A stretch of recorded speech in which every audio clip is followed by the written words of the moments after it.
नमस्कार, बहुत बहुत स्वागत आपका। आप देख रहे हैं हमारा बेहद खास कार्यक्रम रणनीति। आपके साथ मैं हूं कुणाल गोस्वामी। तो लोकसभा चुनाव के लिए कांग्रेस पार्टी ने आखिरकार देर रात शनिवार को अपनी एक और चौथी लिस्ट जारी कर दी और इसमें 11 राज्य और 2 केंद्र शासित प्रदेशों के कुल 45 उम्मीदवारों के नाम सामने आए। इस लिस्ट में राजस्थान की 3 में से 1 सीट नागौर है। इसे कांग्रेस ने अपने सहयोगी पार्टी आरएलपी के लिए छोड़ दिया है। वहीं अब तक पार्टी 183 सीटों पर उम्मीदवार घोषित कर चुकी है, जबकि मध्य प्रदेश में दिग्विजय सिंह को राजगढ़ से टिकट दिया गया है। इधर वाराणसी से पीएम मोदी के खिलाफ कांग्रेस पार्टी ने अजय राय को चुनावी मैदान में उतारा। आपको बता दें कि चौथी लिस्ट में मध्य प्रदेश की 12, तो यूपी की 9, महाराष्ट्र की 4, तमिलनाडु की 7, मणिपुर, राजस्थान, जम्मू कश्मीर, उत्तराखंड की 2-2 सीट, इधर 7 अंडमान निकोबार, पश्चिम बंगाल, असम, मिजोरम, तमिलनाडु की 1 सीट शामिल रही। पार्टी की ओर से जारी उम्मीदवारों की चौथी सूची के अनुसार बहुजन समाज पार्टी से कांग्रेस में शामिल हुए 17वीं लोकसभा को लिए दानिश अली को अमरोहा से टिकट दे दिया गया, यानी कि दल बदल यहां पर भी फायदे का सौदा रहा। वहीं वर्तमान में इसी संसदीय क्षेत्र का प्रतिनिधित्व वो करते आ रहे थे। कांग्रेस ने पश्चिमी उत्तर प्रदेश के चर्चित मुस्लिम नेता इमरान मसूद को भी सहारनपुर से उम्मीदवार बना दिया। पार्टी लोकसभा चुनाव के लिए अब तक 183 उम्मीदवारों के नामों का ऐलान कर चुकी है। उसने पहली सूची में 39, दूसरी सूची में 43 और तीसरी सूची में 56 उम्मीदवार घोषित किए।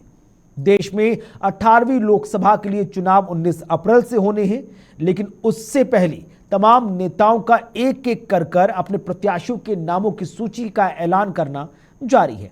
इसी पर हम चर्चा को आगे बढ़ाएंगे और सियासी गणित भी समझेंगे। कुछ बेहद खास मेहमान हमारे साथ जुड़ेंगे, लेकिन शुरुआत बड़ी अहम खबर के साथ, जहां पर 2024 चुनाव के लिए कांग्रेस ने चौथी सूची जारी कर दी है। हाई प्रोफाइल सीट वाराणसी से कांग्रेस पार्टी की तरफ से अजय राय पीएम नरेंद्र मोदी का मुकाबला करते हुए नजर आएंगे। राजगढ़ से चुनावी मैदान में दिग्विजय सिंह होंगे, जबकि अमरोहा से बसपा से कांग्रेस में शामिल हुए दानिश अली को कांग्रेस ने उम्मीदवार बनाया है। सहारनपुर से इमरान मसूद चुनावी मैदान में है, जबकि तमिलनाडु से कीर्ति चिदम्बरम चुनाव लड़ेंगे। कूच बिहार से दूसरी बार पिया चौधरी को भी टिकट दिया गया है।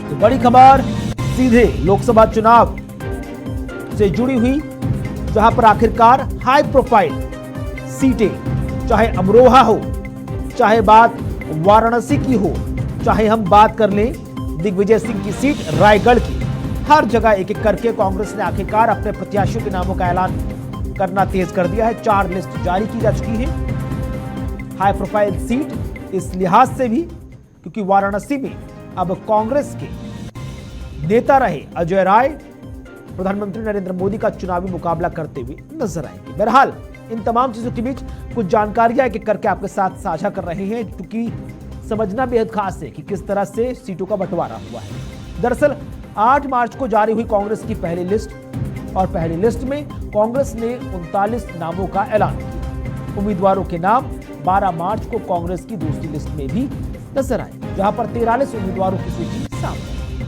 इधर 21 मार्च को कांग्रेस की तीसरी लिस्ट सामने आई और इसमें 56 उम्मीदवार, जबकि चौथी सूची में 45 उम्मीदवारों के नाम सामने आए।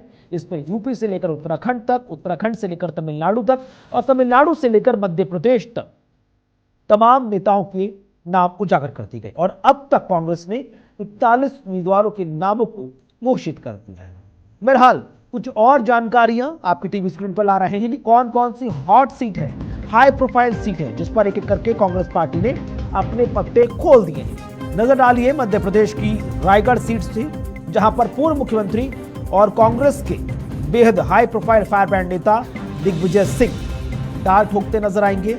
इधर शिवगंगा से कीर्ति पी चिदम्बरम चुनावी मैदान में है, जबकि यूपी के अमरोहा से बसपा से कांग्रेस में शामिल हुए सांसद दानिश अली, यानी कि बसपा को उन्होंने टाटा बाय बाय कर दिया। जबकि वाराणसी की बात करें तो वाराणसी से अजय राय चुनावी मैदान में होंगे। वाराणसी जहां से प्रधानमंत्री नरेंद्र मोदी सांसद हैं।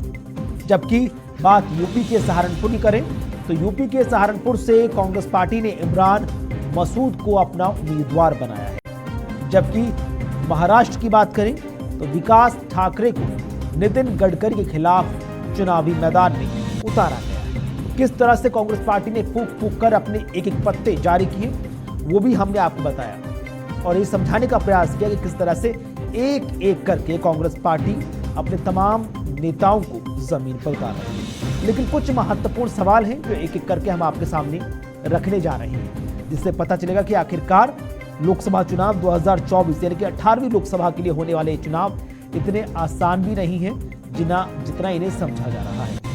क्योंकि एनडीए वर्सेस इंडिया गठबंधन दोनों ही जमकर ताल ठोक रहे हैं और ताल ठोकने के बीच किस तरह से नेताओं को तैयार किया जा रहा है, समझा जा रहा है उनकी रणनीति, यह भी काफी महत्वपूर्ण बनी हुई है। इस बीच कई नेता अपने अपने दल को छोड़कर विपक्षी दल में शामिल हुए, कई नेताओं ने सत्ताधारी पार्टी का दामन भी थामा है और कई नेताओं ने अपनी पार्टी पर आस्था कम करते हुए कई सियासी आरोप भी लगाए हैं। जबकि कई सीटें ऐसी हैं जिस पर अब तक पत्ते भी नहीं खोले गए हैं। यानी कुल मिलाकर देखा जाए तो यूपी जहां पर 80 लोकसभा की सीटें हैं, वहां पर भी अब भी कई सीटों पर नामों का ऐलान होना बाकी है। तो देखना बेहद खास है कि किस तरह से तमाम नेताओं को एक एक करके चुनावी मैदान में न सिर्फ उतारा जा रहा है बल्कि रणनीति के हिसाब से देखा जाए तो ये चीज़ भी स्पष्ट हो चुकी है कि भाई ये चुनाव इतना आसान भी नहीं है। जिसे अंग्रेजी में हमेशा कहावत की जाती है कि this election is not a cup of T. अब देखना बेहद खास है कि आखिरकार किस तरह से उन तमाम नेताओं को यहाँ पर अपनी अपनी चुनावी भूमिका जो दी गई है उसमें अपना अपना लोहा मनवाना पड़ेगा। जो नेताओं के सामने भीड़ नजर आती है, रैली में जन समर्थन नजर आता है, क्या वो वोटों में भी तब्दील होगा या नहीं, या रैली की भीड़ सिर्फ रैली तक ही रह जाएगी। मुद्दों की राजनीति के साथ साथ भावनाओं की राजनीति भी इस बार चुनावों में जमकर जोर पकड़ती नजर आ रही है। जहां एक तरफ भारतीय जनता पार्टी या एनडीए की बात करें तो वो 370 का नारा बीजेपी के लिए और 400 पार का नारा एनडीए के लेकर चल रहे हैं, जबकि दूसरी तरफ कांग्रेस पार्टी यानी इंडिया गठबंधन का साफ कहना है कि इस बार हैट्रिक एनडीए की नहीं लगेगी। इस बार इंडिया गठबंधन एनडीए को चारों खाने चित कर देगा। और इस वक्त दो बेहद खास मेहमान इस वक्त हमारे साथ जुड़ रहे हैं। डॉक्टर अविरल मलिक हैं, बीजेपी नेता हैं, बहुत बहुत स्वागत, बहुत बहुत शुक्रिया सर आपका। और कांग्रेस राजनीतिक विश्लेषक संदीप चौधरी भी हमारे साथ जुड़े हुए हैं, बहुत बहुत स्वागत, बहुत बहुत शुक्रिया। डॉक्टर अविरल मलिक, शुरुआत आप ही से करूंगा, कुछ देर बाद कांग्रेस के नेता भी हमारे साथ जुड़ेंगे।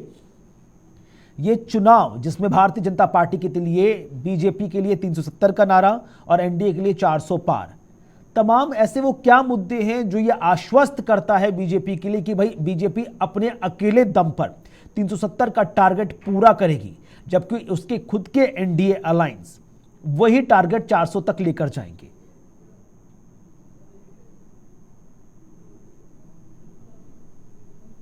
और क्यों जा रहे हैं? इसलिए जा रहे हैं क्योंकि हमने विकास किया है, हमने गरीबों के लिए कार्य किया है, समाज के हर वर्ग के लिए भारतीय जनता पार्टी के द्वारा नरेंद्र मोदी जी के नेतृत्व में कार्य किया गया है। और यहाँ लाभार्थी मौजूद हैं, आप जाकर के लाभार्थियों से पूछिए, वो इस बात को खुद कहने के लिए तैयार हैं। हमने उनके लिए योजनाएं चलाई हैं और उन योजनाओं का लाभ उन लोगों को मिला है जिन्हें मिलना चाहिए। और बिचौलियों को समाप्त करने का कार्य भारतीय जनता पार्टी के द्वारा नरेंद्र मोदी के नेतृत्व में किया गया है। इस बात को स्वीकारना पड़ेगा और प्रत्येक व्यक्ति इस बात को स्वीकार रहा है, कांग्रेस पार्टी को, इंडी गठबंधन को छोड़ करके।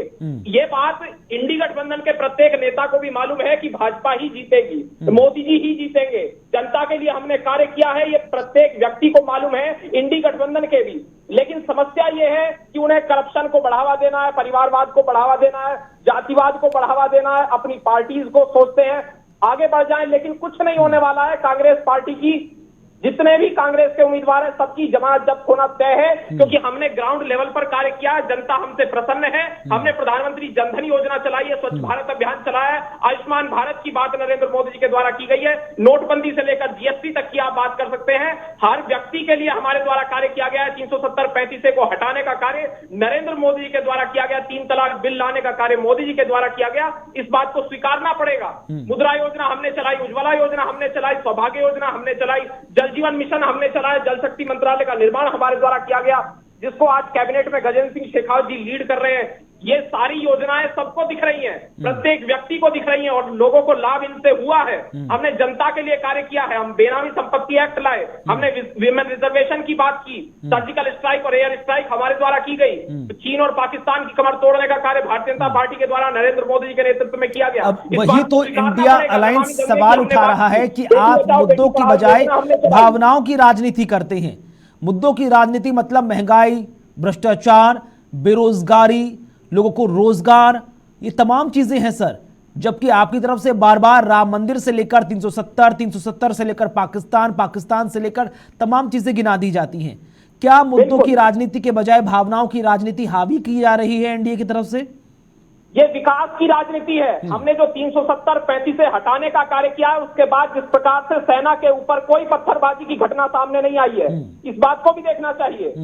हम देश के लिए कार्य कर रहे हैं, देश हित में कार्य कर रहे हैं, समाज हित में कार्य कर रहे हैं, राष्ट्र हित में कार्य कर रहे हैं। हम राष्ट्र सर्वोपरि का नारा लेकर के चलते हैं और कांग्रेस पार्टी का प्रत्येक कार्यकर्ता गांधी परिवार सर्वोपरि मानता है, इस बात को भी स्वीकारना पड़ेगा। समाजवादी पार्टी का प्रत्येक कार्यकर्ता यादव परिवार सर्वोपरि मानता है, आरजेडी का प्रत्येक कार्यकर्ता लालू परिवार सर्वोपरि मानता है, टीएमसी का प्रत्येक कार्यकर्ता ममता बनर्जी सर्वोपरि मानता है, आम आदमी पार्टी का प्रत्येक कार्यकर्ता अरविंद केजरीवाल सर्वोपरि मानता है। इस बात को देखना पड़ेगा। हम देश हित की बात कर रहे हैं, हमारी पार्टी वो पार्टी है जहां चाय वाला भी इस देश का प्रधानमंत्री बन सकता है और एक सामान्य सा कार्यकर्ता भी इस पार्टी का राष्ट्रीय अध्यक्ष बन सकता है। क्या कोई प्रधानमंत्री का कैंडिडेट बन सकता है कांग्रेस पार्टी के अंदर? अगर नेताओं और पार्टी के कैंडिडेट पर इतना ही भरोसा है तो हर जगह पर यह क्यों कहा जाता है कि हर जगह पर कमल चुनाव लड़ा जा रहा है या प्रधानमंत्री मोदी के चेहरे पर ही? तो फिर कैंडिडेट्स की इंडिपेंडेंट एंटिटी को क्यों इतना इग्नोर किया जा रहा है? अविरल जी देखिए, हम योजनाओं के आधार पर चुनाव लड़ रहे हैं, हम विकास के आधार पर चुनाव लड़ रहे हैं, हम राष्ट्रवाद के मुद्दे पर चुनाव लड़ रहे हैं, हम जनहित के मुद्दे पर चुनाव लड़ रहे हैं। हमने गरीबों के लिए कार्य किया, ग्रामीणों के लिए, गांवों के लिए कार्य किया, ग्रामीणों के लिए कार्य किया, हर वर्ग के लिए कार्य किया, किसानों के लिए कार्य किया। हमने सॉइल हेल्थ कार्ड की स्कीम चलाई, प्रधानमंत्री किसान सम्मान निधि योजना हमने चलाई। उत्तर प्रदेश में किसानों का ऋण माफ करने का कार्य हमारे द्वारा किया गया, योगी जी की सरकार के द्वारा। इसको देखना पड़ेगा। हमने बेघरों को घर दिए, शौचालय दिए। ये हमने अडानी और अंबानी को नहीं दिए शौचालय और घर। ठीक है संदीप चौधरी जी, सीधा स्पष्ट सवाल, एनडीए वर्सेस इंडिया गठबंधन।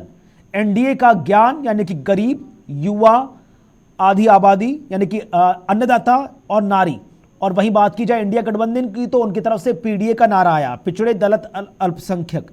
कौन किस पर भारी पड़ता हुआ नजर आ रहा है और किसका डायरेक्ट मैसेज आम जनता के बीच बहुत क्लियरली पहुंच रहा है?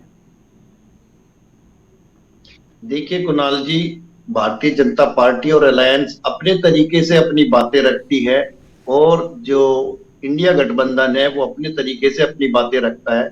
सब अपना एक जो पॉजिटिव फेस होता है वो पब्लिक को दिखाते हैं, नेगेटिव फेस पब्लिक को नहीं दिखाते। अब ये चीजें पब्लिक के ऊपर डिपेंड करती है कि वो कौन से फेस को देखना चाहती है और कौन से फेस पर वो वोट करती है। नेगेटिव फेस एनडीए का भी है और नेगेटिव फेस इंडिया गठबंधन का भी है, क्योंकि कांग्रेस को लंबे समय तक राज करने का हिंदुस्तान ने मौका दिया और अंत में उन्होंने अपना विश्वास खो दिया और भारत की जनता ने वही जो विश्वास था वो मोदी जी में जगाया। अब हमें देखना यह है कि जिस तरीके से पिछले 2 टर्म्स, आप 5-5 साल की योजनाएं आपने देखी, भारत की जनता ने मोदी जी को मौका दिया लगातार।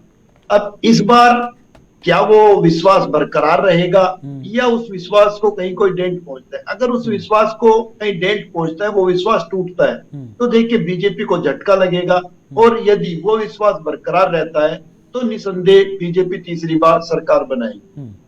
अब बड़ा सवाल तो सर ये भी लगता है ना कि कई ऐसे हाल फिलहाल में बड़े दिग्गज नेता भी रहे बीजेपी के, या मुख्य रूप से उनके खुद के अलायंस के नेता रहे, जिसमें हम बात कर लेते हैं पशुपति पारसनाथ की। नाराजगी नजर आती है। क्या ये नाराजगी किसी तरह का ग्राउंड जीरो पर नेगेटिव इंपैक्ट डाल सकती है, या फिर वाकई में जो बीजेपी का 370 या 400 प्लस का जो नारा है उसे सच में तब्दील होने से कोई नहीं रोक सकता? देखिए कुणाल जी, बहुत अच्छा सवाल है आपका। पशुपति पारस की आप बात कर सकते हैं, लेकिन इसके साथ आपको ये भी देखना पड़ेगा कि अगर 1-2 लोग जाते भी हैं और वो कितने प्रभावशाली हैं, आपको ये भी देखना पड़ेगा लोकसभा चुनाव में।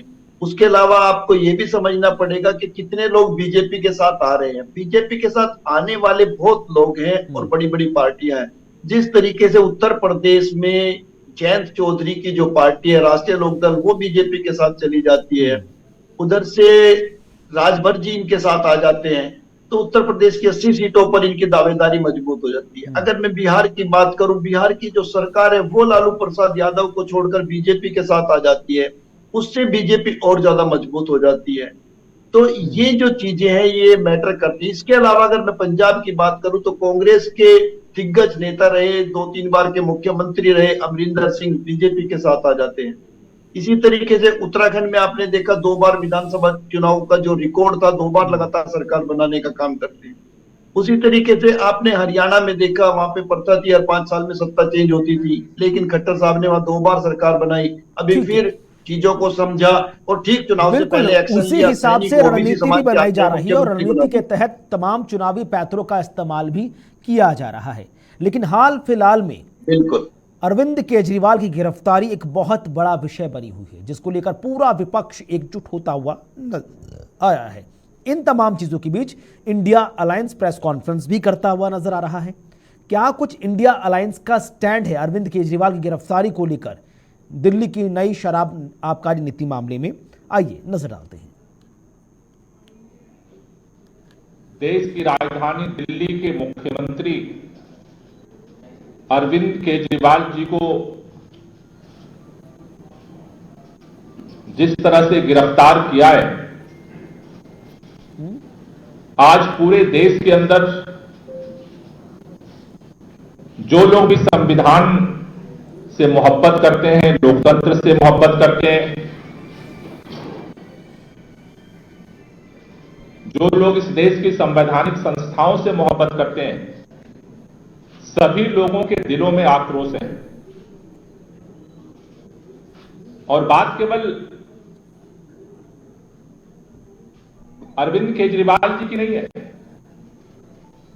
जिस तरह से पूरे देश के अंदर एक एक करके संपूर्ण विपक्ष को खत्म करने के लिए देश के प्रधानमंत्री जी एजेंसियों का दुरुपयोग करके, षड्यंत्र करके, विधायकों की खरीद फरोख्त करके, लोगों को डरा करके, धमका करके और पूरे विपक्ष को या तो पैसे दे करके खरीद रहे हैं या फिर ईडी सीबीआई से धमका करके अपनी पार्टी में शामिल कर रहे हैं, या फिर जो सुनने को तैयार नहीं है, जो न बिकने को तैयार है, न झुकने को तैयार है, न रुकने को तैयार है, उन सारे विपक्ष के नेताओं के खिलाफ फर्जी मुकदमे करके उनको गिरफ्तार करने की साजिश हो रही है। दिल्ली के मुख्यमंत्री माननीय अरविंद केजरीवाल जी की गिरफ्तारी से पहले हम सब ने देखा कि किस तरह से झारखंड के अंदर वहां के मुख्यमंत्री को गिरफ्तार किया गया। हमने देखा है कि किस तरह से देश के अंदर, चाहे पश्चिम बंगाल के मुख्यमंत्री हो ममता बनर्जी, चाहे वो बिहार के अंदर तेजस्वी यादव जी, चाहे वो देश के अलग अलग हिस्सों में इंडिया गठबंधन के जो नेता हैं, सबकी फाइलें फर्जी मुकदमे लगा करके ये कोशिश की जा रही है कि या तो उनको चुप कर दिया जाए या जेल के सीटों में बंद कर दिया जाए।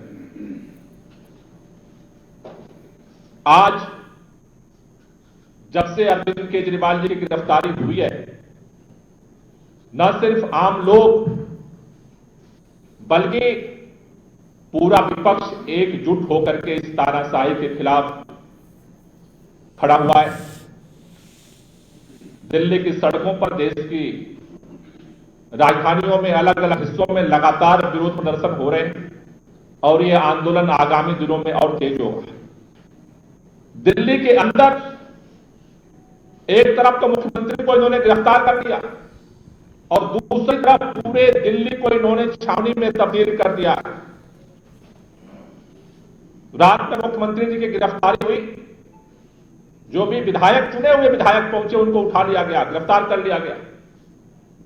सुबह सुबह विधायक मंत्री मुख्यमंत्री जी के घर उनके परिवार के लोगों से मिलने पहुंचे, उनके परिवार को हाउस अरेस्ट कर लिया था। किसी को सुना आपने आम आदमी पार्टी की तरफ से गोपाल राय क्या कुछ कहते हुए नजर आए। वहीं दूसरी तरफ अगर बात की जाए कांग्रेस की तरफ से, तो अरविंदर सिंह लवली का क्या कुछ कहना है, उस पर भी नजर डाल लीजिए।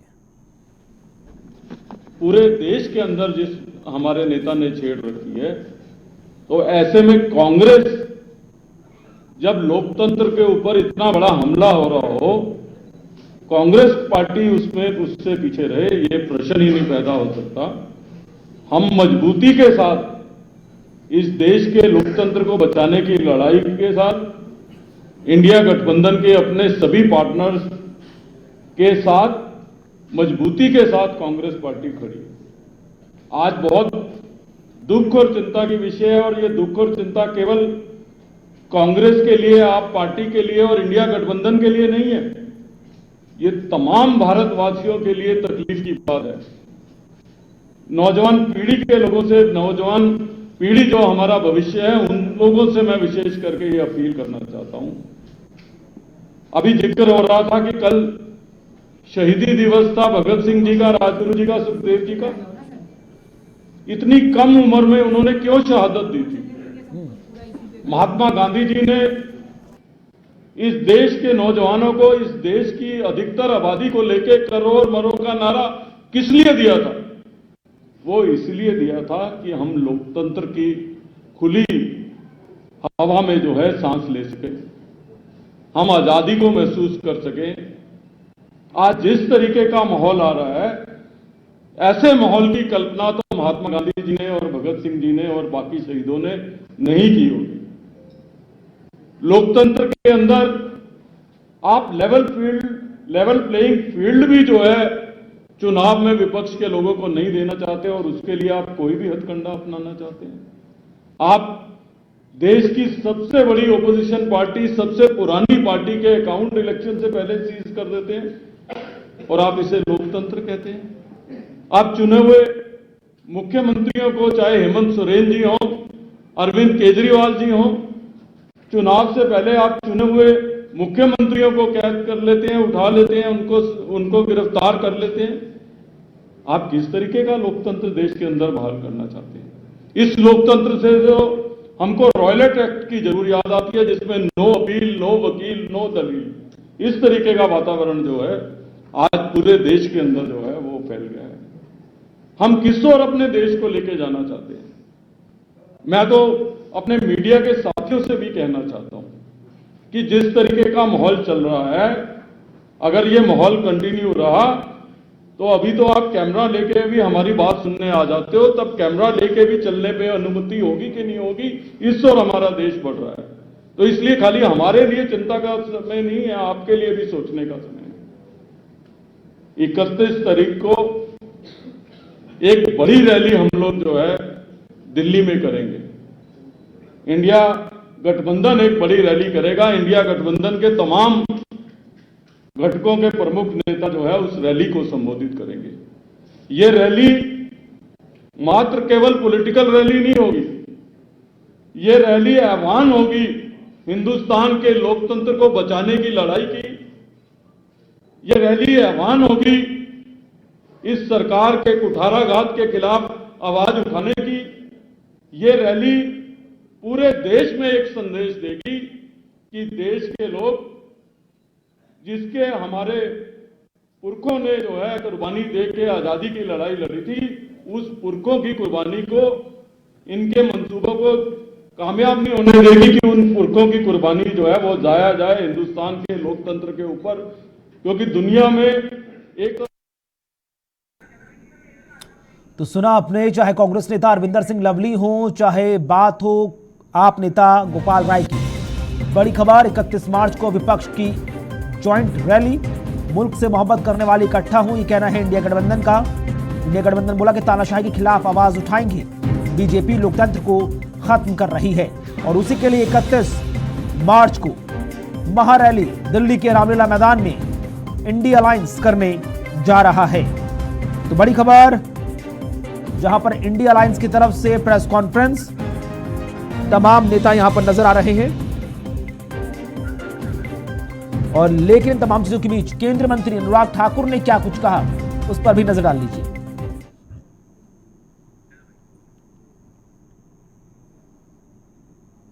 देश के सबसे बड़े राज्य और जहां से नेहरू गांधी परिवार की 4-5 पीढ़ियों को वोट मिलता रहा, वहां से चुनकर आते रहे। आज ये स्थिति कांग्रेस की हो गई है कि 80 सांसदों के राज्य वाला उत्तर प्रदेश में कांग्रेस को कैंडिडेट नहीं मिल रहा। नेहरू गांधी परिवार से भी कोई चुनाव लड़ने के लिए तैयार नहीं। ये अपने आप में दिखता है कांग्रेस की दुकान बंद होने को आ गई है। कांग्रेस मुक्त भारत की जो हम बात करते थे, उत्तर प्रदेश से उसकी शुरुआत हो चुकी है और देश के अलग अलग राज्यों में जैसे राजस्थान, गुजरात, बाकी राज्यों में भी, हरियाणा, हिमाचल प्रदेश में पहले ही कांग्रेस की दुकान बंद हो चुकी थी। अब उत्तर प्रदेश में भी कांग्रेस 0/0 आने वाली है। सर, अपने 10-15 के बाद इंडिया अलायंस के तमाम बड़े नेता केजरीवाल के खिलाफ प्रेस कॉन्फ्रेंस करने जा रहे हैं। वो ये कह रहे हैं कि गिरफ्तारी इनकी ठीक नहीं। दूसरा, इनकी पत्नी अनिता सुनीता, वो मुख्यमंत्री की कुर्सी पर बैठकर जिस तरीके से भावुक अपील कर रही हैं और उनके मैसेज को पढ़ रही हैं। तो आपने आम आदमी पार्टी को भी सुना, आपने बीजेपी को भी सुना, आपने कांग्रेस को भी सुना, और इन तमाम चीजों पर 3 बेहद खास मेहमान इस वक्त हमारे साथ जुड़े हुए हैं। डॉक्टर अविरल, एक छोटा सा रिएक्शन, उसके बाद फिर कांग्रेस नेता और पॉलिटिकल एक्सपर्ट के पास जाऊंगा। बीजेपी षड्यंत्र रच रही है, बीजेपी चुनावी रंजिश बना रही है और इसीलिए विपक्षी नेताओं को एक एक करके ईडी, सीबीआई और आईटी का इस्तेमाल करते हुए जेल में डाला जा रहा है, जिसके खिलाफ अब पूरा इंडिया अलायंस दिल्ली के रामलीला मैदान में महारैली करेगा 31 मार्च को। किस तरह से देखते हैं आप ये तमाम सियासी आरोपों को जो बीजेपी के ऊपर पूरे इंडिया अलायंस की तरफ से लगाया गया है? ये सभी घबराए हुए लोग हैं, बौखलाए हुए लोग हैं, इनका कोई जनाधार नहीं है, कोई अस्तित्व नहीं है, जनता ने इनको नकार दिया है और 4 जून को कांग्रेस मुक्त भारत का निर्माण होना तय है। इस बात को प्रत्येक व्यक्ति जानता है। उसके साथ साथ मैं इस बात को भी स्पष्ट कर सकता हूं आपके चैनल पर, क्योंकि जो उत्तर प्रदेश की स्थिति अभी देखने में आ रही है, तो कांग्रेस मुक्त उत्तर प्रदेश का तो निर्माण हो ही चुका है कम से कम।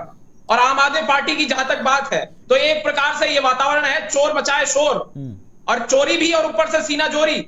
इस बात को समझना चाहिए, आम आदमी पार्टी का ये रवैया है।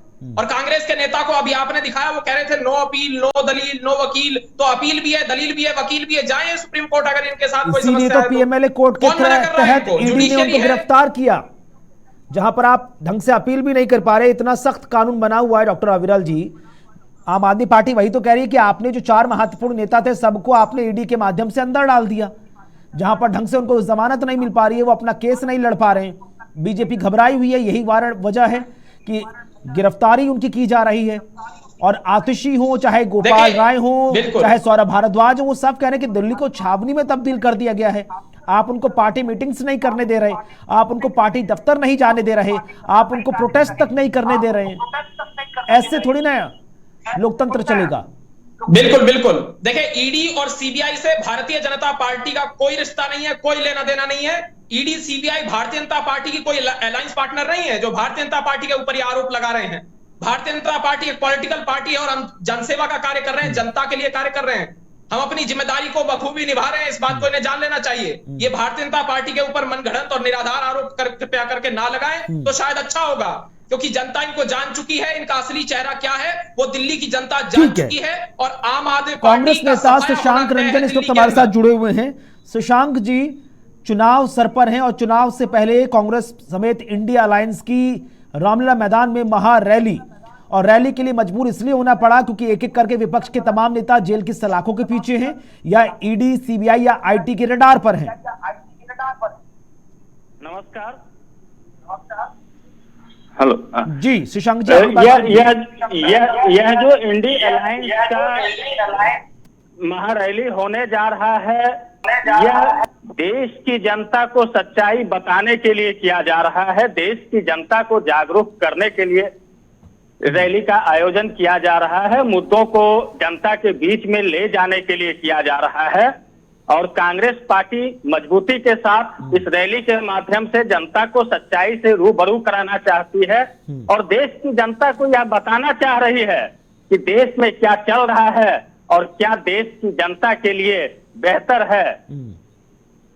लेकिन शशांक जी, यहां पर बीजेपी नेता अनुराग ठाकुर ये आरोप लगाते नजर आए कि आपके पास नेताओं का अकाल पड़ गया है, नेता नहीं है, जिस वजह से आप कैंडिडेट ढंग से ऐलान नहीं कर पा रहे हैं। आपके जो सबसे बड़े गांधी परिवार के नेता थे, उन्होंने तक उत्तर प्रदेश की रणभूमि छोड़ दी है। कांग्रेस नेता राहुल गांधी वो केरल के वायनाड से चुनाव लड़ते नजर आ रहे हैं। सोनिया गांधी कांग्रेस पार्टी की सर्वे सर्वा रायबरेली के बजाय अब वो राज्यसभा से सदन पहुंच रही है। ऐसा क्या है कि जो सबसे बड़ा नेता वो ही चुनावी मैदान में नजर नहीं आ रहा? नहीं, चुनावी मैदान में तो है ही, हमारे श्रीमान राहुल जी भी हैं और सोनिया जी खैर उम्र के कारण अब प्रत्यक्ष राजनीति से थोड़ा किनारे हो रही हैं, लेकिन हम सबों को उनके मार्गदर्शन की आवश्यकता है, इसलिए हम लोगों ने उन्हें अभिभावक के तौर पर अपने साथ रखा है। और अगर रायबरेली में कांग्रेस प्रत्याशी लड़ रहे हैं, दैट मीन्स सोनिया जी लड़ रही हैं। नहीं तो बड़ा सवाल तो यही है ना कि आखिरकार हमने हाल फिलहाल में एक के बाद एक तमाम विपक्ष के नेताओं को पार्टी छोड़कर एनडीए के साथ देखा, तो विपक्ष कहीं ना कहीं कमजोर तो पड़ रहा है ना कहीं। अगर हम बात कर लें अशोक चव्हाण की, हम बात कर लें बाबा सिद्दीकी की, बात हम कर लें अजीत पवार की, बात कर लें हम तमाम दिग्गज नेताओं की, हाल फिलहाल में राज्यसभा के चुनाव देख लीजिए, एक नहीं 7 समाजवादी पार्टी के विधायक एनडीए के साथ चले गए। आप ही के पार्टी के 4 विधायक चुनाव में वोटिंग के दौरान हिमाचल प्रदेश के वो क्रॉस वोटिंग करके बीजेपी में शामिल हो गए बीते दिन औपचारिक तौर पर। तो फिर क्या बचा? आपके लिए बड़ी चुनौती क्या है? चुनाव लड़ना, अपनी पार्टी बचाना, या विधायक जो छोड़ छोड़कर जा रहे हैं, आरोप लगा रहे हैं, उनको एकत्रित करना? हमारे लिए सबसे बड़ा महत्वपूर्ण इस समय भारत और भारत के लोकतंत्र को बचाना है। पार्टी हमारी रहे या ना रहे, भारत का लोकतंत्र रहना चाहिए। कांग्रेस पार्टी ने कभी अपने अस्तित्व की चिंता नहीं किया है। कांग्रेस पार्टी ने अगर चिंता किया है तो भारत भूमि की चिंता किया है, भारतीय लोकतंत्र की चिंता किया है। नहीं तो ऐसे सर चिंता जाहिर होगी ना। बड़ा सवाल तो यही उठ रहा है कि अब जब विपक्ष कमजोर पड़ रहा है, एक के बाद एक बड़े दिग्गज नेता, दिल्ली जैसे मान लीजिए दो देश की राजधानी है, वहां पर आप ही के अलायंस के 4 बड़े नेता सलाखों के पीछे हैं, अपने आप को वो बेगुनाह साबित नहीं कर पा रहे हैं। कैसे आप जो बीजेपी टारगेट लेकर चल रही है 400 पार, उसका सामना करेंगे? देखिए, लक्ष्य रखने के लिए हर कोई स्वतंत्र है और अगर भारतीय जनता पार्टी 400 पार का लक्ष्य रखी है तो हम इसका सम्मान करते हैं। लक्ष्य तो हमारा भी 543 है कि हमारा गठबंधन 543 के लक्ष्य को पूरा करे। तो किन्हीं के किसी लक्ष्य को रखने से राजनीति पर कोई प्रभाव नहीं पड़ता है। जनादेश जनता को देना होता है। लेकिन सर, ग्राउंड रियलिटी को आप इग्नोर कैसे करेंगे? ग्राउंड रियलिटी को आप नजरअंदाज कैसे करेंगे? ये कांग्रेस पार्टी जो कभी एक वक्त में इंदिरा गांधी जी के समय में 400 से ज्यादा का आंकड़ा लेकर आई थी, हाल फिलहाल में पिछले 2 चुनावी नतीजे देख लीजिए। 2004 में आप ही की पार्टी के सिर्फ 2 सांसद उत्तर प्रदेश से संसद पहुंचते हैं, 2019 में वो घटकर 1 रह जाता है, और अब जब 2024 का चुनाव हो रहा है तो सोनिया गांधी ने भी रायबरेली की सीट छोड़ दी। तो क्या उम्मीद करें? उत्तर प्रदेश से आपने 17 उम्मीदवार गठबंधन के तहत चुनावी मैदान में हैं, तो आप कैसे लड़ेंगे सर? हम मुद्दों पर लड़ेंगे, अपने पूर्व के कार्यों पर लड़ेंगे। Expected future earning ability on the ground of past activity is known as goodwill, और कांग्रेस पार्टी की गुडविल है। हम अपने पुराने कृत्यों को जनता के सामने फिर से रखेंगे और हम अपनी बेहतरी को तुलनात्मक ढंग से जनता को बताते हुए वोट का आगाज करेंगे। एक छोटे से सवाल का जवाब दीजिए, उसके बाद मैं फिर सीधे राजनीतिक विश्लेषक संदीप जी के पास जाऊंगा। कांग्रेस पार्टी क्या लेकर जा रही है आम जनता के बीच? बीजेपी कह रही है कि हम अपना डबल रिपोर्ट कार्ड लेकर जा रहे हैं, सेंटर से लेकर स्टेट गवर्नमेंट तक के रिपोर्ट कार्ड हम जनता के बीच लेकर जा रहे हैं। लेकिन कांग्रेस पार्टी क्या लेकर जा रही है आम जनता के बीच? पिछले 10 सालों से आप सत्ता से बाहर हैं, जिन राज्यों का आप रिपोर्ट कार्ड आप जनता के बीच लेकर जाएंगे, चाहे राजस्थान हो, मध्य प्रदेश हो, छत्तीसगढ़ हो, सब आपके हाथ से निकल गया है। कर्नाटक की आप बात करें, तमाम तरह के एलिगेशंस आपके लग रहे हैं, कुछ विधायक आरोप लगा रहे हैं। उत्तर प्रदेश में आपके विधायक आपके साथ नहीं है। हिमाचल प्रदेश में सुखविंदर सिंह सुक्खू को लेकर जिस तरह से वीरभद्र सिंह के परिवार ने तमाम आरोप लगा दिए, वो भी सवालों के कटघरे में है।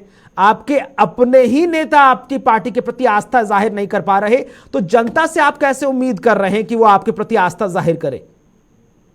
देखिए, यह जो है लोकतंत्र की खूबसूरती होती है कि आपसी विवाद से मुद्दे निकाले जाएं, और यह कांग्रेस पार्टी की खूबसूरती है कि हम आपस में हर किसी को अपनी अभिव्यक्ति के माध्यम से अपनी बात को रखने का अवसर दे रहे हैं और इस पर लेकिन मंथन अभिव्यक्ति करके अगर सर अंतिम वोटों में निर्णय जो तब्दील लिया ना हो जाएगा, पाए, उसके सीटों में आधार पर तब्दील हम ना हो जनता के पाए बीच तो फिर जाएंगे। नुकसान तो आप ही का होगा ना। ठीक है संदीप चौधरी जी, आपने कांग्रेस को भी सुन लिया, आपने बीजेपी को भी सुन लिया, आपने वो इंडिया अलायंस की ज्वाइंट प्रेस कॉन्फ्रेंस भी सुनी जहां पर आम आदमी पार्टी, कांग्रेस सभी ये बातें रखते नजर आए और कह रहे हैं कि भाई देश से लोकतंत्र को समाप्त करने की कोशिश की जा रही है, विपक्ष के खिलाफ षड्यंत्र रचा जा रहा है, जो नेता केंद्र की सरकार या प्रधानमंत्री के खिलाफ अपनी आवाज बुलंद करता है उसके खिलाफ ईडी, सीबीआई या आईटी का गलत इस्तेमाल करती है उसको जेल में डाल दिया जाता है। देखिए कुणाल जी, जो भारतीय जनता पार्टी के साथी बैठे हैं उन्होंने नारा दिया है कि अब की बार 400 पार, और अभी जो कांग्रेस के साथी लाइन पर थे उन्होंने कहा कि हमारा टारगेट है 543 का। तो दोनों पार्टियों में या कहिए दोनों अलायंस में जंग जारी है और जिस तरीके से रैली का मामला आता है जो 31 मार्च को तय की गई है, देखिए कहने को कोई कह सकता है कि संविधान बचाने की लड़ाई है, कोई कह सकता है प्रजातंत्र को, लोकतंत्र को बचाने की लड़ाई है, लेकिन लड़ाई है अपनी अपनी सरकार बनाने की, ज्यादा से ज्यादा अपनी लोकसभा सीट जीतने की। और लोकसभा सीटें जीतने के लिए आपको पब्लिक के बीच में जाना पड़ेगा, पब्लिक का विश्वास जीतना पड़ेगा। अभी जो सरकार है, मौजूदा सरकार, उसके ऊपर विपक्ष आज आरोप लगा रहा है, कभी ईडी का प्रयोग करने वाली बात करते हैं, कभी सीबीआई का प्रयोग करने वाली बात करते हैं, कभी इनकम टैक्स का बात करते हैं। ये सब चीजें जब कांग्रेस और अलायंस से इनका सरकार में था तो विपक्ष इनके ऊपर लगाता था। तो कहने का मतलब ही है ये एक चुनावी शिगुफा है, ये विरोध की एक राजनीति है। जांच एजेंसियों को तो कटघरे में खींचा जाता है, वो तो अपना काम कर रही है, वो संवैधानिक तरीके से नहीं, लेकिन ये बहुत आसान है ना कि अगर चुनावी नतीजे विपक्ष के पक्ष में ना आए तो ईवीएम खराब है, और अगर नेता उनकी पार्टी छोड़ जाए तो ईडी, सीबीआई और आईटी के डर से छोड़ गए। कुणाल जी, इन सब के ऊपर सुप्रीम कोर्ट भी है, हाई कोर्ट भी है। हमें ये भी देखना और समझना पड़ेगा, पढ़े लिखे लोग इन सब बातों को समझते हैं। देखिए निर्दोष आप बैठे हैं, कोई आपको जेल में नहीं डाल सकता। मेरे घर सीबीआई नहीं आती है, आपके घर नहीं आती है, इसका मतलब कहीं ना कहीं दाल में कुछ काला है। आप ये देखिए, ओम प्रकाश चौटाला मुख्यमंत्री थे, वो जेल में रहे, इसका मतलब घोटाला था, साबित हुआ। उनके बेटे अजय चौटाला जो जेजेपी के चीफ है वो जेल में रहे, सजा काट करके आए। आप ये देखिए करुणानिधि जेल में रही, लालू यादव जेल में रहे। तो इसका मतलब ये नहीं है कोई मुख्यमंत्री या मंत्री बन गया तो उसको जांच के दायरे में नहीं लाना चाहिए या उसके खिलाफ जांच नहीं होनी चाहिए। लेकिन एक बड़ा सवाल तो सर ये भी है ना संदीप जी कि नैतिकता की बात कहने वाली आम आदमी पार्टी अभी खुद किस तरह से कानूनों का उल्लंघन कर रही है। अमूमन देखा जाता है कि जब किसी पर आरोप लगता है या कोई भी व्यक्ति जांच के दायरे में गिरफ्तार किया जाता है तो वो अपने पद से इस्तीफा देता है। अमूमन चाहे बीएस येदियुरप्पा हो, हेमंत सोरेन हो, जयललिता हो या खुद लालू प्रसाद यादव जी, जब जब ये लोग जेल गए, सवालों का सामना किया, केस का सामना किया, तो उन्होंने अपनी अपनी कुर्सी छोड़ दी। लेकिन अरविंद केजरीवाल सीएम की कुर्सी नहीं छोड़ रहे, जेल से ही सरकार चला रहे हैं। कैबिनेट मंत्री आतिशी कहती नजर आई कि उन्होंने जेल से ही जल विभाग को निर्देश दिया है कि होली पर टैंकर्स की कमी ना हो, पानी की समुचित व्यवस्था की जाए। देखिए कुणाल जी, ये बहुत महत्वपूर्ण सवाल है। इससे पता चलता है या कहिए राजनीति की कलई खुल जाती है। राजनीति में कुर्सी से चिपकने की नीति रही है और जो आम आदमी पार्टी है, आम आदमी पार्टी के जो मुखिया है अरविंद केजरीवाल, आज वो जेल में है। ऐसे में यदि वो अपनी कुर्सी किसी दूसरे व्यक्ति को देते हैं तो ये मान के चलिए कि राजनीति स्टॉप हो जाएगी। राजनीति में दो ध्रुव बन जाते हैं, जो मुख्यमंत्री बनेगा फिर उसकी अपनी लॉबी हो जाएगी। और यदि वे अपनी वाइफ को या अपने बच्चों को या अपनी परिवार से किसी को मुख्यमंत्री बनाने की कोशिश करते हैं, जिम्मेदारी देते हैं, तो फिर जो वो एक नारा लेके चले थे, वो लालू के खिलाफ भी बोलते रहे, वो गांधी परिवार के खिलाफ भी बोलते रहे, वो सबके खिलाफ उन्होंने उंगली उठाई, किसी को उन्होंने बख्शा नहीं है। उसी कड़ी में वो भी शामिल हो जाएंगे। तो आज अरविंद केजरीवाल की परीक्षा की घड़ी है और ऐसे में मुझे लगता है वो कुर्सी से चिपके रहेंगे, आखिर तक वो इस्तीफा नहीं देंगे, ना ही किसी दूसरे व्यक्ति को वो मुख्यमंत्री बनने का दिल्ली में मौका देंगे। ठीक है डॉक्टर अविरल मलिक, अब विपक्ष जिस तरह से ईडी, सीबीआई और आईटी के इस्तेमाल, गलत इस्तेमाल की बात लेकर आम जनता के बीच जा रहा है। आम जनता को आप कैसे कन्विंस करेंगे, कैसे बताएंगे कि आखिरकार जो ईडी है, सीबीआई है, आईटी है, जिसने पिछले 2014 से लेकर अभी 2024 तक किसी भी सत्ता पक्ष के नेताओं को सवालों के कटघरे में खड़ा नहीं किया, वो कैसे निष्पक्ष हैं और सही लोग ही सलाखों के पीछे हैं।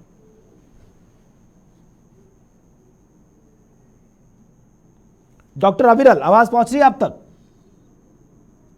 तो शायद उन तक आवाज नहीं पहुंच पा रही। शशांक जी, आवाज पहुंच रही है आप तक? शशांक जी, आवाज पहुंच रही है आप तक? तो शायद उन तक भी आवाज नहीं पहुंच पा रही है।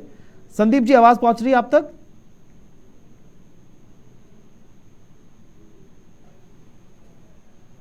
हेलो जी डॉक्टर अविरल, आवाज पहुंच रही है आप तक? जी बिल्कुल स्पष्ट आवाज आ रही है। ठीक है, आपने अगर मेरा सवाल सुना तो मेरा सीधा स्पष्ट सवाल है कि विपक्ष कह रहा है कि हम आम जनता के बीच जाएंगे और बताएंगे कि केंद्र की सरकार ईडी, सीबीआई और आईटी का गलत इस्तेमाल कर रही है। आम जनता के बीच आप जब जाएंगे तो कैसे उनको मनाएंगे और बताएंगे कि ये तमाम जांच एजेंसियां निष्पक्ष है, जो गुनहगार हैं बस उन्हीं को ही जांच का सामना करना पड़ रहा है, और इस हिसाब से निष्पक्ष हैं कि 2014 से 2024 तक एक भी सत्ता पक्ष का व्यक्ति भ्रष्टाचारी नहीं निकला, सबको सम्मान जारी हुआ, वो सब विपक्ष के नेता रहे। बिल्कुल, देखिए आम जनता को सब कुछ मालूम है, आम जनता जानती है। आज का वोटर बहुत जागरूक है, बहुत अवेयर है। आज का वोटर जानता है, दिल्ली का प्रत्येक नागरिक जानता है कि अरविंद केजरीवाल भ्रष्टाचारी है और आम आदमी पार्टी भ्रष्ट है, करप्ट पार्टी है। क्योंकि इसके पीछे का सबसे बड़ा उदाहरण ये है, ये पहले क्या करते थे, गाड़ी नहीं लूंगा, किस प्रकार से Z+ में घूम रहे हैं, काफले में घूम रहे हैं, बड़ी बड़ी गाड़ियों में घूम रहे हैं, सबको मालूम है। सिक्योरिटी नहीं लूंगा, Z+ सिक्योरिटी ले ली, उसके बाद घर नहीं लूंगा, शीश महल ले लिया। अब वो नीली वैगनार कहाँ है, मुझे तो दिख नहीं रही है। वो नीली वैगनार इनकी कहाँ गई, वो मफरल कहाँ गया, जिस प्रकार से टूटी चप्पल पहनकर नाटक किया करते थे दिल्ली की जनता के बीच में। अब सब लोग जानते हैं, आज की जनता बहुत जागरूक है और ये सोशल मीडिया का युग है। खास होगा कि आने वाले वक्त में जागरूकता की बात कहने वाला इंडिया या फिर एनडीए, दोनों ही गठबंधन आम जनता को किस तरह से जागरूक कर पाएंगे। बिल्कुल बिल्कुल, आम जनता के बीच आप तमाम मुद्दे लेकर जाएंगे। देखना बेहद खास है किस तरह से आप दोबारा से इतिहास को रिक्रिएट करेंगे। बहुत बहुत शुक्रिया आप तीनों ही खास मेहमानों का हमारे साथ इस चर्चा में शामिल होने के लिए। बहरहाल रणनीति इसी बात की है कि किस हिसाब से तमाम चीजों को ध्यान में रखते हुए एक एक कदम तमाम राजनीतिक दल बना रहे हैं और अपने प्रत्याशियों का ऐलान करने के साथ साथ चुनावी मैदान में उतार रहे हैं। आज के खास कार्यक्रम रणनीति में बस इतना ही। वक्त छोटे से ब्रेक का, खबरें आगे जारी है।